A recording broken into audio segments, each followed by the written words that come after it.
Go. Mother died today, or maybe yesterday. I can't be sure.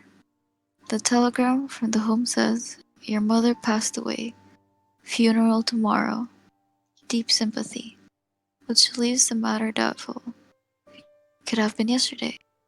The home for aged persons is at Marengo, some 50 miles away from Algiers. With a 2 o'clock bus, I should get there well before nightfall. Then I can spend the night there, keeping the usual vigil beside the body, and be back here by tomorrow evening. I fixed up with my employer for 2 days' leave. Obviously, under the circumstances, he couldn't refuse.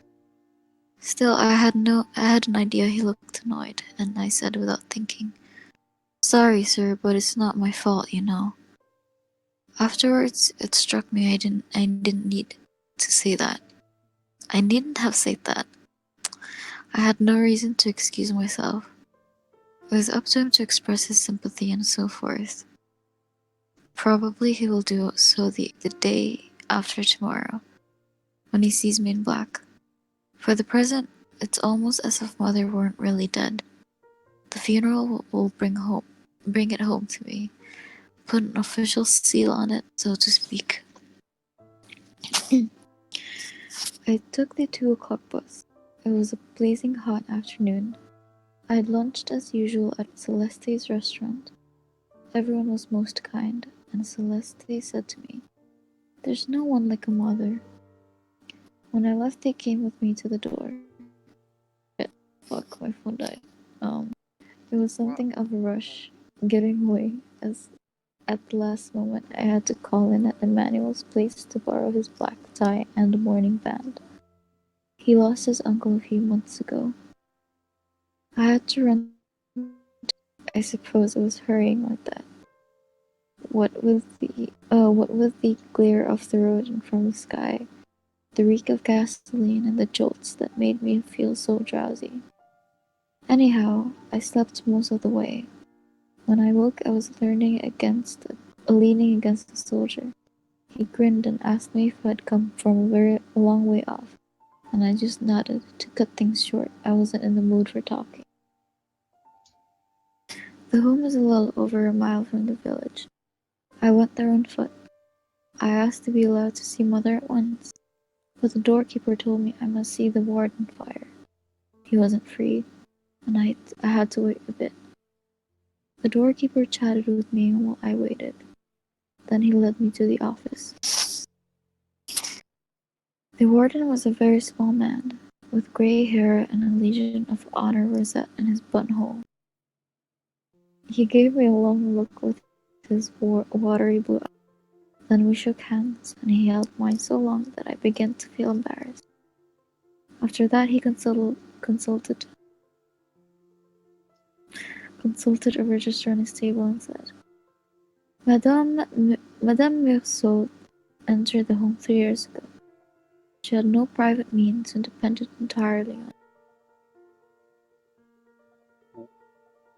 who joined. Okay. Muhammad. Oh, what? Oh, hi, what? Hello. What's up, man?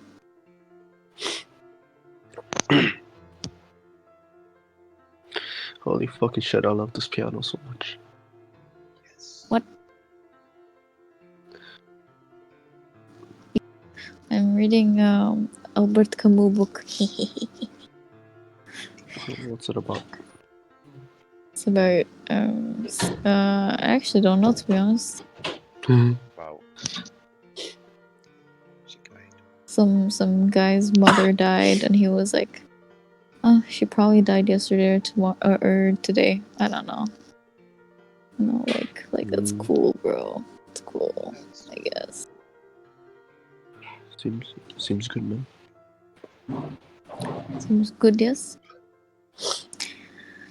I had a feeling he was blaming me for something, and started to explain, but he cut me short. "There's no need to excuse yourself, my boy. I've looked up the record, and obviously you weren't in a position to see that she was properly cared for.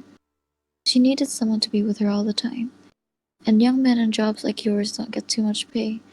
In any case, she was much happier in the home. Wait, let me tilt. Oh, damn right, it's a lot better. Fuck, I don't feel so blind anymore. Hello? Hello? Oh, Hello. okay. Hi. I said, "Yes, sir, I am sure of that." Then he added, "She had good friends here, you know, all old folks like herself, and one gets on better with people of one's own generation. You're much too young. You couldn't have been much of a companion to her." That was so. When we lived together, mother was always watching me, but we hardly ever talked. During her first few weeks at the home, she used to cry a good deal, but that was only because she hadn't settled down. After a month or two, she'd have cried if she'd been told to leave the home, because this, too, would have been a wrench. That was why, during last year, I seldom went to see her. Excuse me, sorry. No problem. Keep going. No problem. Also, it would have meant losing my Sunday. Not to mention the trouble of going to the bus, getting my ticket, and spending 2 hours on the journey each way. The warden went on talking, but I didn't pay much attention.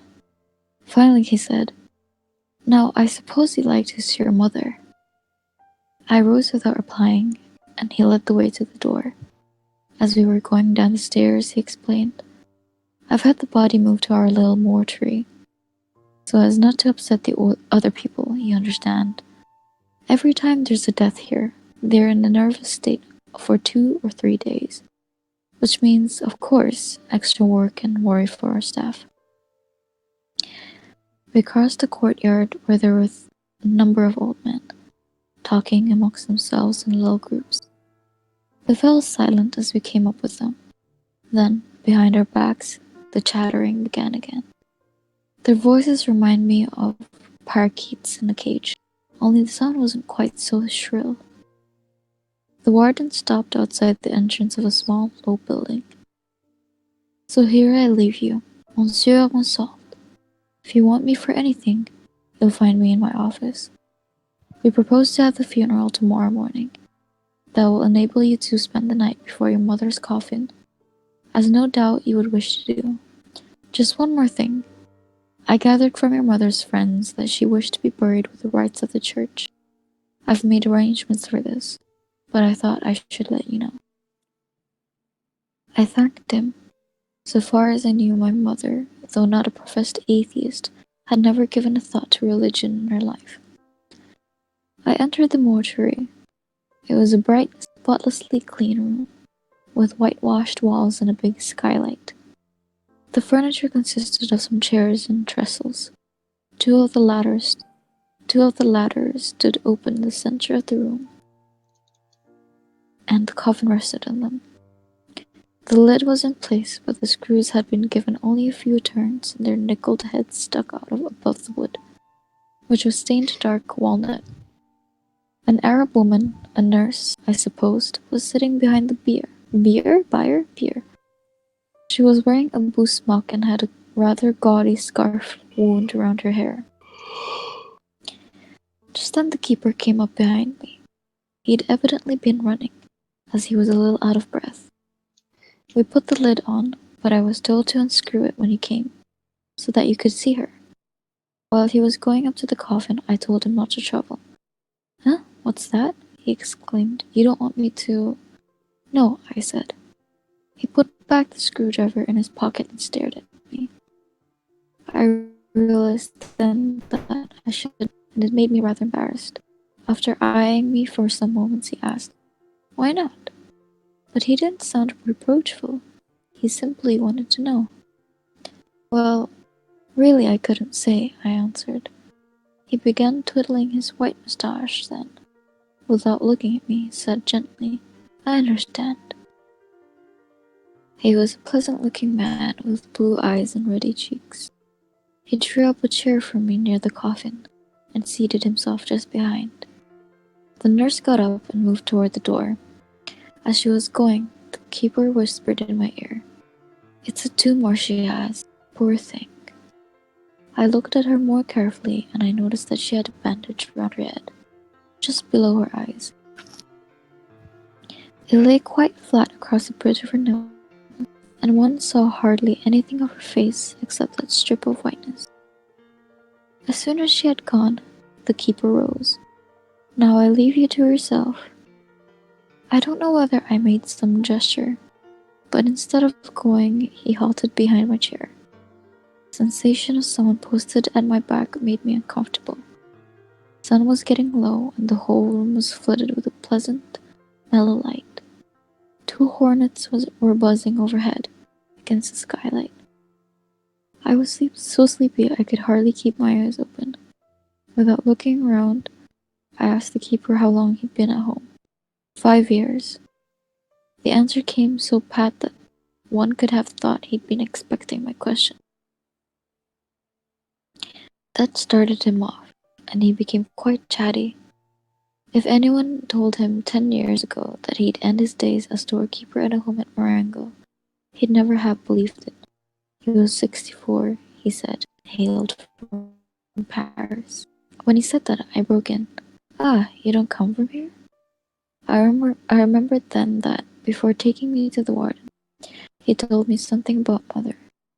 He said she'd have to be buried mighty quickly because of heat these parts, especially down in the plain. At Paris they keep the body for 3 days, sometimes 4. After that he had mentioned that he'd spent the best part of his life in Paris, and could never manage to forget it. Here, he said, things have to go with rush like.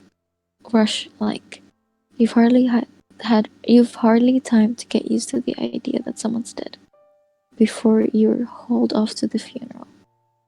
That's enough, his wife had put. You didn't ought to say such things to poor young gentlemen.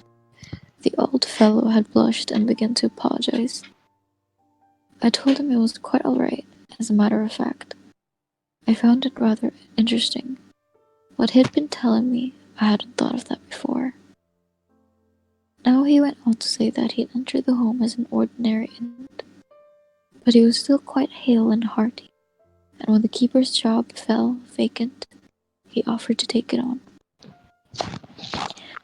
I pointed out, though, even so, he was really an inmate like the others, but he wouldn't hear of it. He was an official-like. I'd been struck before by his habit of saying they, or less often, them old folks, when referring to inmates no older than himself. Still, I could see his point of view. As doorkeeper, he had a certain standing and some authority over the rest of them. Just then the nurse returned. Night had fallen very quickly. All of a sudden, it seemed like the sky went black above the skylight.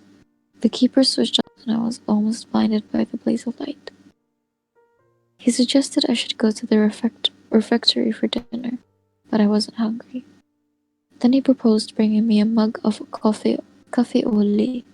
As I'm very partial to coffee au lait, I said thanks. And a few minutes later, he came back with a tray. I drank the coffee, and then I wanted a cigarette. But I wasn't sure if I should smoke under the circumstances and mother's presence. I thought it over. Really, it didn't seem to matter, so I offered the keeper a cigarette and we both smoked. After a while he started talking again. You know, your mother's friends will be coming soon. Keep vigil with you beside the body. We always have a vigil here, when anyone dies. I'd better go and get some chairs and a pot of black coffee. The glare of the white eyes smarted, and I asked him if he couldn't turn off one of the lamps. Nothing doing, he said. They had arranged the lights like that. Either one of them all on or not at all. After that, I didn't pay much more attention to him. He went out, brought some chairs, and set them out around the coffin. On one, he placed a coffee pot, and 10 or a dozen cups. Then he sat down facing me, on the far side of mother. The nurse was at the other end of the room, with her back to me. I couldn't see what she was doing, but by the way her arms moved. I guessed that she was knitting. I was feeling very comfortable. The coffee had warmed me up, and through the open door came scents of flowers and breaths of cool night air. I think I dozed off for a while. Okay, I think I'm gonna stop there because I want to go to bed. Or whatnot, you know. Hello?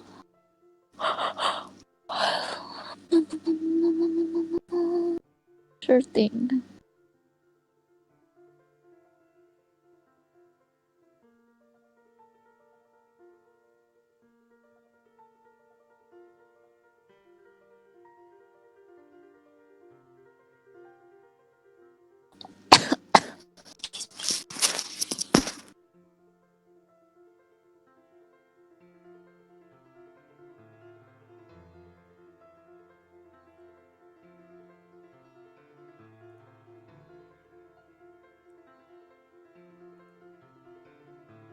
Story finished?